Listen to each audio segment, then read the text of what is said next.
어, 캠퍼스 사역을 국내에서도 했고 미국에 있는 동안에도 처음 가서 교회를 세우면서 주립대 내 알라바마 주립대에 가서 학생들을 복음을 전하고 또 한국에서 온 학생들 중에서 특별히 이제 어학연수 하는 친구들을 이렇게 만나면서 캠퍼스 전도를 좀 했었습니다.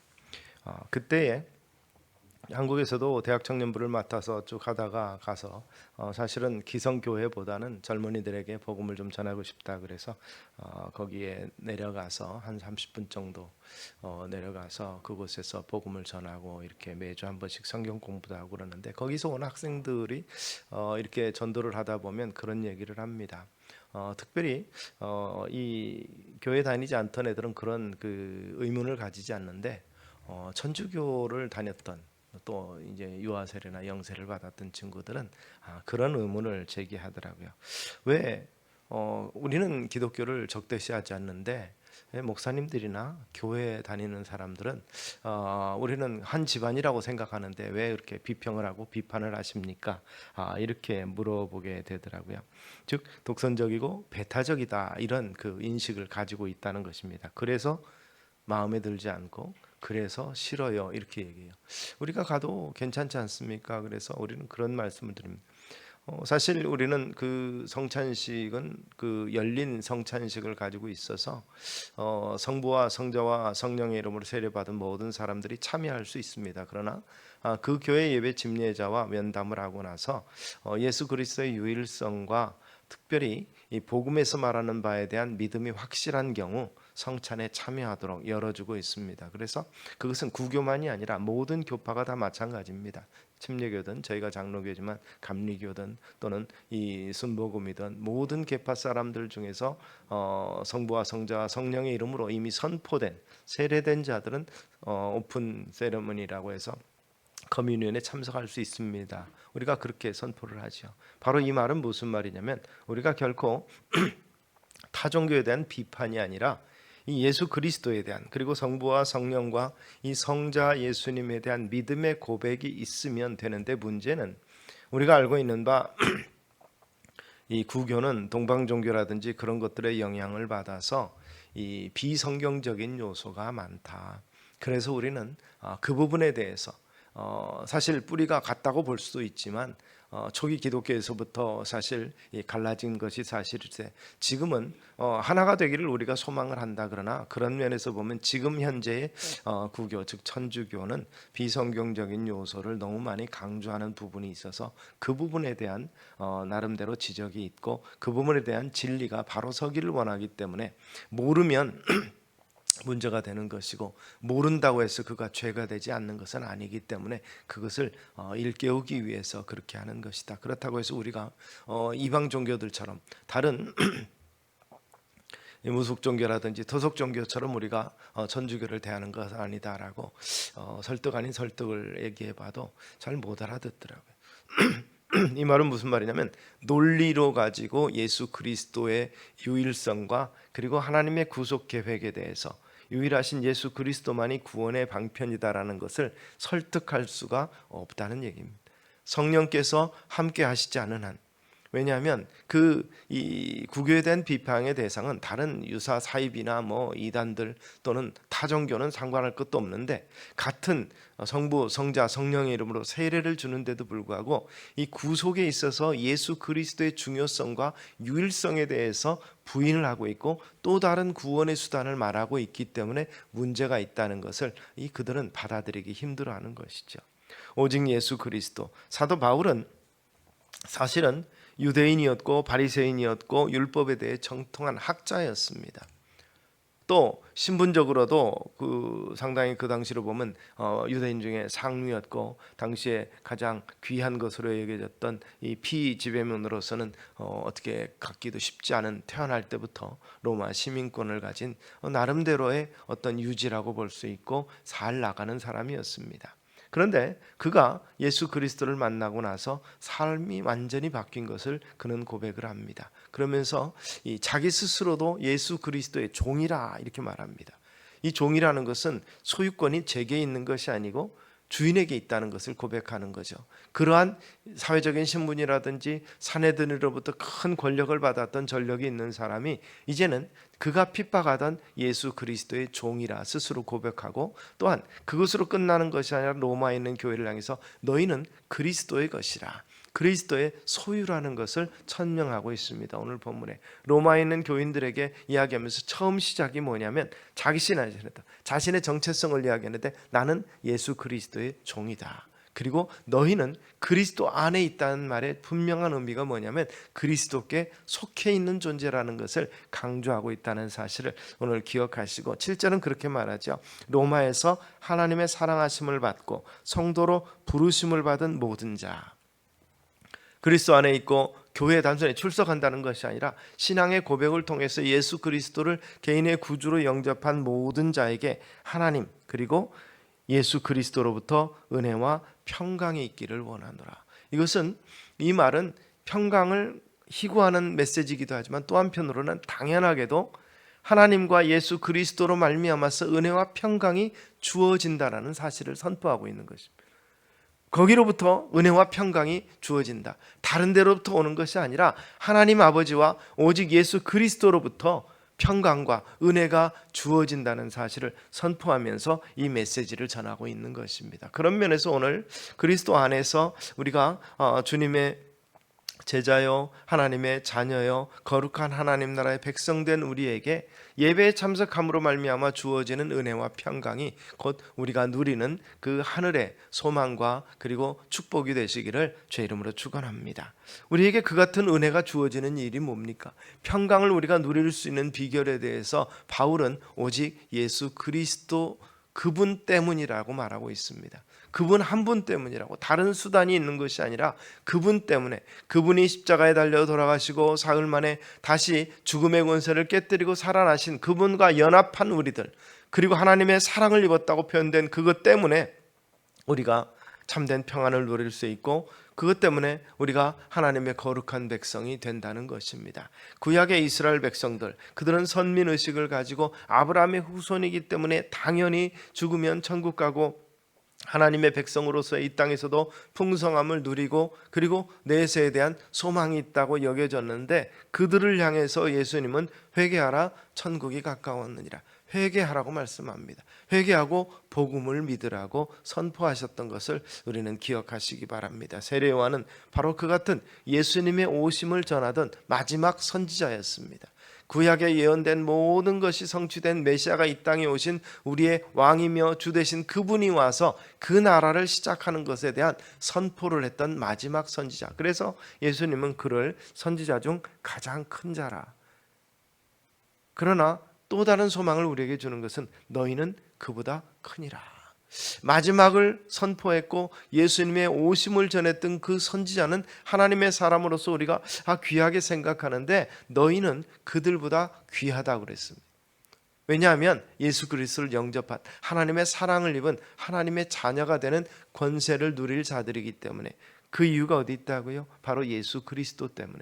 그분 때문에 우리에게 그러한 신분이 주어졌고, 그분 때문에 우리에게 그러한 특권이 주어졌고, 그러한 특권을 누릴 수 있는 자격이 그분 때문에 우리에게 주어졌다는 것입니다.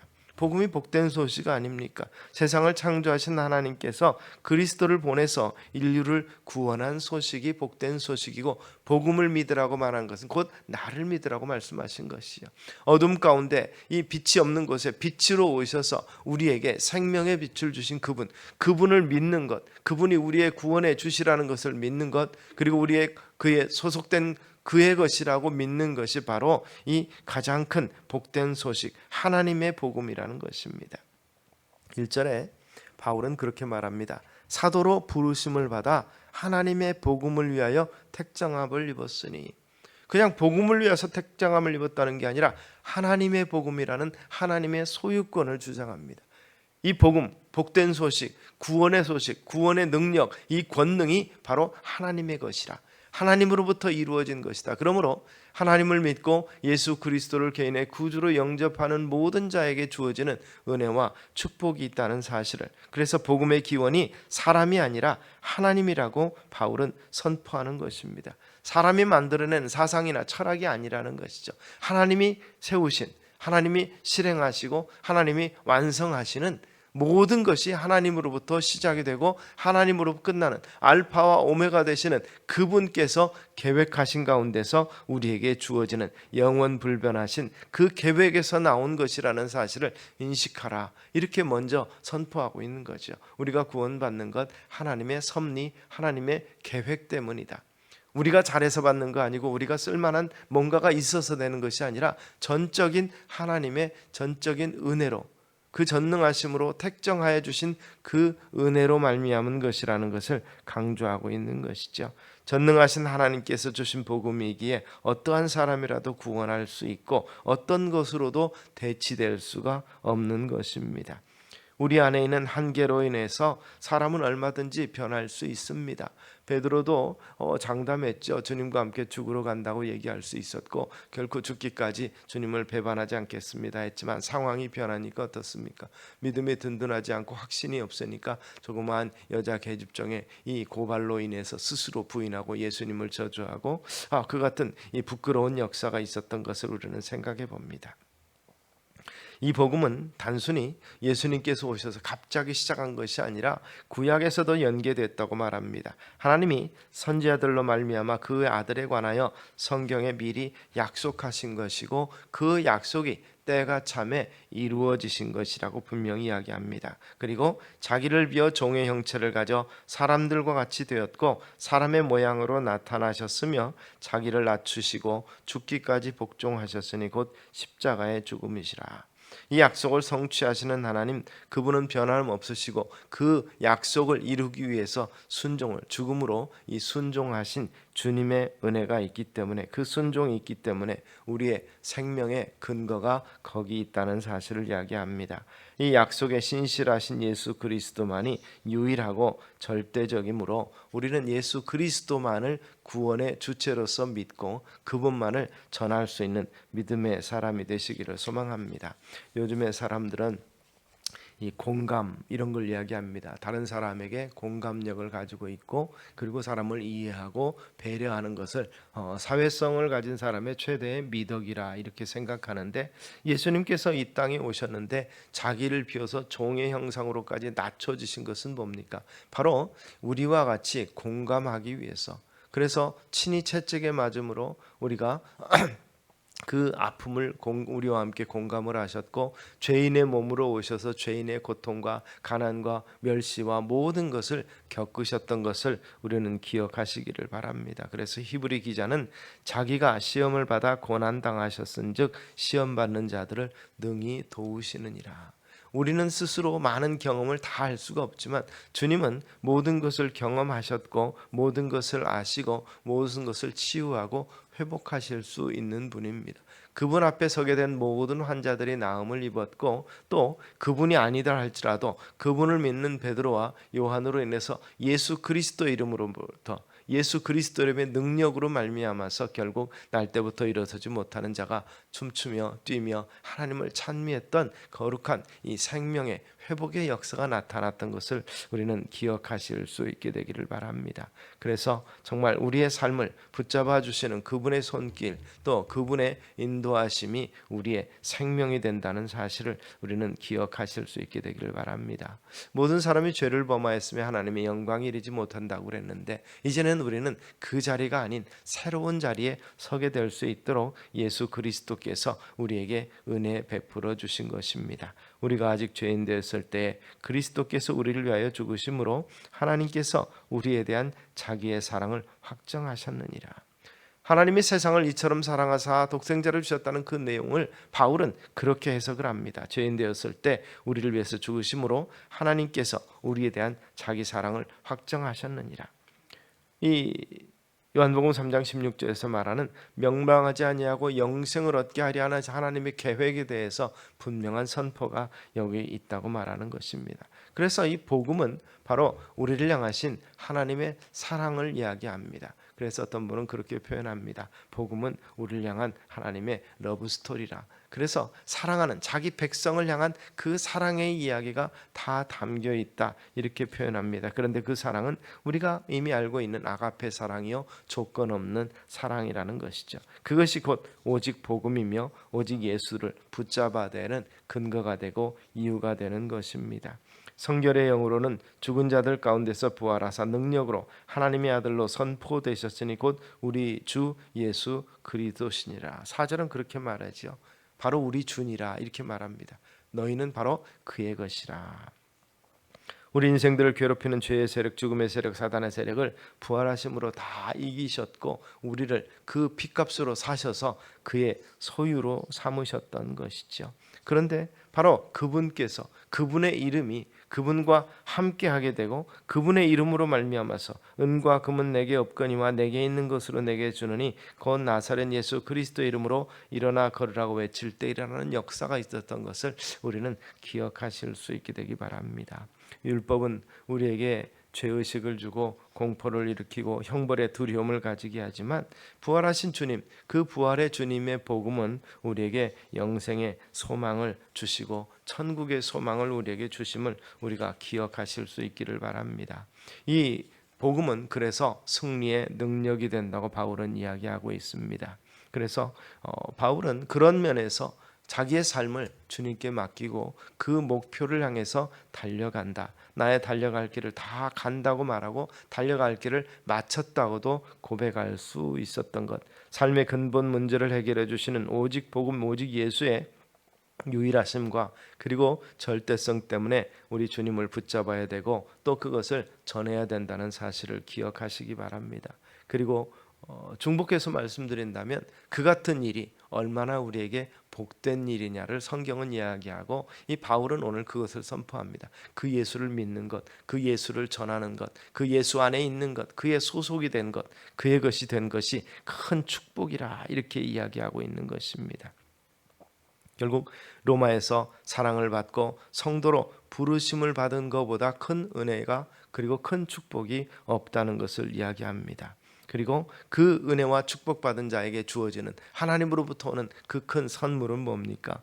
은혜와 평강이 있기를 원하노라. 바로 그분으로부터 은혜와 평강이 나온다는 것을, 이 은혜는 자격 없는 자에게 주어지는 분에 넘치는 큰 선물이라는 것을 우리에게 선포하고 있습니다. 죽어 마땅한 죄인에게 구원을 선물로 주고 자녀 삼아 주시는 하나님의 사랑이 곧 은혜가 된다는 사실입니다. 하나님께서는 그리스도 안에 있는 자에게 죄사함과 양자됨과 천국과 영생과 성령과 사랑과 천국의 기쁨 그리고 함께해 주신 모든 은혜를 우리에게 다 베풀어 주시는 것입니다. 그리스도를 참으로 주로 고백하고 주님으로부터 오는 이 풍성한 은혜를 받아 누리기를 하나님께서 원하셨고 하나님께서 그토록 되도록 만들어 주셨다는 사실을 잊지 않게 되기 바랍니다. 샬롬, 히브리어로 샬롬, 우리말로 이렇게 평강이라고 이야기하는 것, 이것은 그리스도로 인해서 하나님과의 화목 관계가 이루어진 사람에게만 주어지는 특권입니다. 그렇게 될 때 영적인 평안, 내적인 평안이 오는 것을 이야기할 때 샬롬이라고 이야기할 수 있습니다. 그래서 우리가 잘 아시는 바 시편 23편은 여호와는 나의 목자시니 내게 부족함이 없으리라고 고백할 수 있는 것이고, 내 혼에 숨이 없었더니 이제 내 영혼이 안식을 누리나이다. 어거스틴은 그렇게 얘기했습니다. 그리스도로 말미암아서 변화된 그는 내 혼에 숨이 없었다, 즉 죽은 영혼이었다, 이렇게 말하지만 그러나 이제 내 영혼이 안식을 누립니다라고 그는 고백을 했었습니다. 그리고 우리가 알고 있는 바 이 복은 우리로 하여금 새롭게 힘을 얻게 만들어줍니다. 그 축복 안에 있음으로 인해서 그 축복을 누리는 사람에게 나타나는 특징 중에 하나가 이 활력이라, 이렇게 이야기합니다. 복음의 능력으로 그 이름을 위해서 일할 수 있는 힘이 주어진다고 이야기하고 있습니다. 이 사도행전 20장에 보면 바울이 그렇게 얘기를 합니다. 오직 성령이 각성해서 내게 증거하여 결박과 환난이 나를 기다린다 하시나 나의 달려갈 길과 주 예수께 받은 사명 곧 하나님의 은혜의 복음을 증거하는 일을 마치리 하면은 나의 생명을 조금도 귀한 것으로 여기지 아니하노라. 이렇게 선포하고 이렇게 고백할 수 있는 힘을 바로 이 복음으로 말미암아 그가 얻었다고 고백하고 있는 것이죠.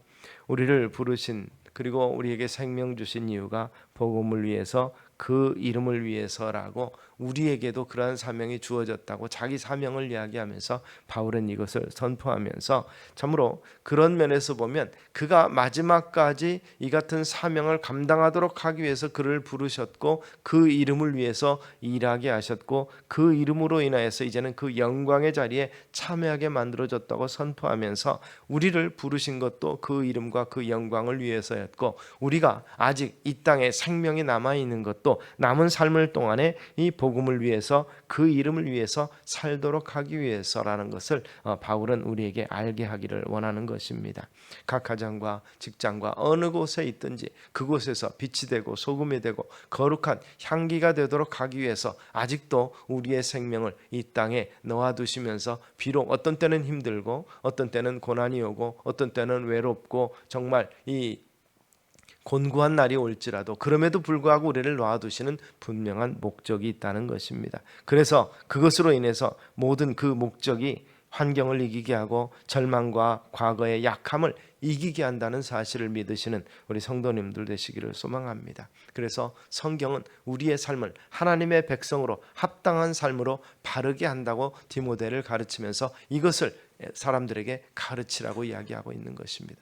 너가 어려서부터 배운 그 말씀을 가르쳐서 지키게 하라. 이것이 곧 힘이 되고 능력이 되고 이것이 곧 삶의 소망이 되게 된다고 그는 선포하고 있는 것입니다. 바울은 열방이 믿음의 순종에 이르기를 바라는 이유로서 하나님은 모든 무릎을 예수 이름에 꿇게 하시고 모든 입으로 예수 그리스도를 주라 시인하게 하시기를 위해서 그를 먼저 부르셨고 로마로 가야 하리라 이야기하고 소망하고 로마로 가서 복음을 전하고 당시 세계의 중심인 로마가 펼쳐지면서 퍼지면서 그 로마의 모든 세계의 중심인 로마에 복음이 전파되고 그로 인해서 하나님의 나라가 땅끝까지 전파될 것을 소망하는 것이죠. 복음은 그 이름이 알려지지 않은 채로 괴로워하고 그 이름이 무시될 때 상처받고 그 이름이 모욕당할 때 분개하고 그 이름이 마땅히 받아야 될 영광과 존귀를 받도록 열망하고 결심하도록 만들어주는 것입니다. 주의 이름이 모욕당하는 일이 견딜 수 없는 삶으로 만들어주는 활력이 복음으로 말미암아 우리 안에 주어지게 되기를 주의 이름으로 축원합니다. 어떤 선교사님이 그런 고백을 해요. 주님께서 이 마태복음 마지막 28장에 나타나는 지향명령, 대위임령이라고 하는데 사실은 그 같은 이 선교를 하기 위한 그 선교적인 사명 때문에 나간다고 처음에는 생각했는데 그곳에 가서 그 영혼들을 돌보면서 그곳에서 오히려 자기가 죽을 뻔한 사실에도 살려주시고 병들었을 때 고쳐주시고 그래서 그 일을 지속할 수 있도록 만들어주신 그 하나님의 사랑을 먼저 깨달았고 그 다음에 나를 이렇게까지 낮아지게도 하고 아프게도 하고 이 모욕을 주기도 하고 그러면서도 자기가 이 민족을 떠나지 못하고 이 백성들을 떠나지 못하고 그들을 위해서 일하는 그 이유가 어디 있는가를 그는 깨닫고 그렇게 고백을 합니다. 바로 그 멸망당하는 죄인들의 사랑도 중요하다. 그들을 사랑하기 때문에 그들을 구원하도록 하기 위해서 정말 어떤 미전도 종족은 문명의 혜택을 받지 못함으로 인해서 어려움도 있지만 또 어떤 이 족속들은 어떻게 보면 첨단의 문명과 이 길을 다 경험하지만 그리스도를 알지 못하기 때문에 고통하고 있는 바로 그런 부분에 대해서 자기를 불러서 그곳에서 어떤 면에서 보면 이 정말 이 코카소스 인종에게 갔을 때는 아시안이라고 무시받았고 정말 아프리카로 갔을 때는 이 정말 백인들보다도 오히려 더 작고 볼품없는 것으로 인해서 무시받고 그러한 상황이지만 그를 통해서 변화되는 삶을 보면서 하나님이 이들을 정말 사랑하셨구나. 그리고 그들을 사랑하라는 그 메시지가 자기의 마음 가운데 새겨지게 될 때 단순한 사명으로 간 것이 아니라 사명으로 일한 것이 아니라는 사실을 은퇴하면서 고백했던 것을 들을 수 있었습니다. 그런 면에서 순종이나 소외되고 멸망당하는 죄인들에게 대한 이 사랑 때문에 바로 그 긍휼 때문에 바로 이와 같은 역사를 이루었다고 고백하는 것을 보는 것이죠. 바울도 바로 그와 같습니다.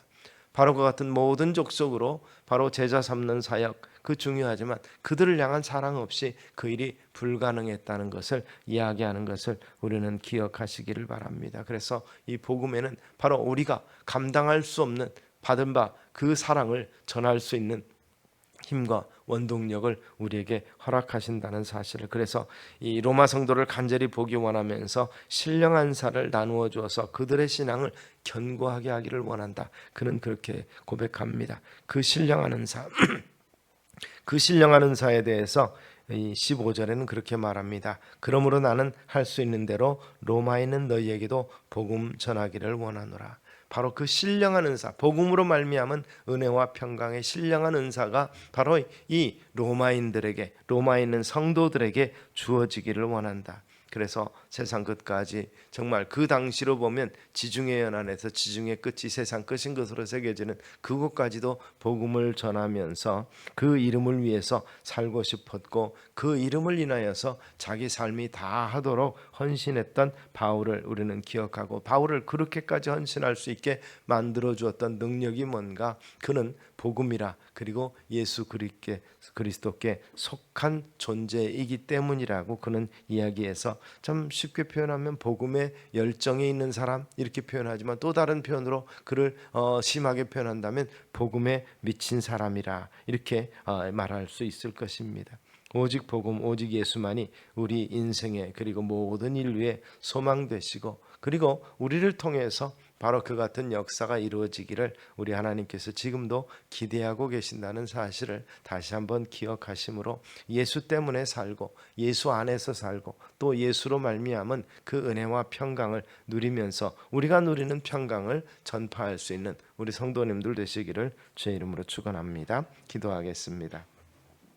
오직 예수만이 우리 인생의 근본 문제를 해결할 수 있고, 우리의 환경이 어떠하든지 예수 그리스도를 증거하는 삶을 살아감으로 하늘로부터 존귀하다 또 별과 같은 인생이 되도록 약속하신 것을 우리가 이룰 수 있게 하여 주시옵소서. 먼저 로마에 있는 모든 그리스도 안에 있는 자들에게 은혜와 평강이 주어질 것이라고 기원하는 것처럼, 오늘 우리에게도 먼저 은혜와 평강 주시고 우리에게 부르신 그 부르심의 소명이 무엇인지 바로 아는 우리가 되게 하옵소서. 예수님 이름으로 기도드리옵나이다. 아멘.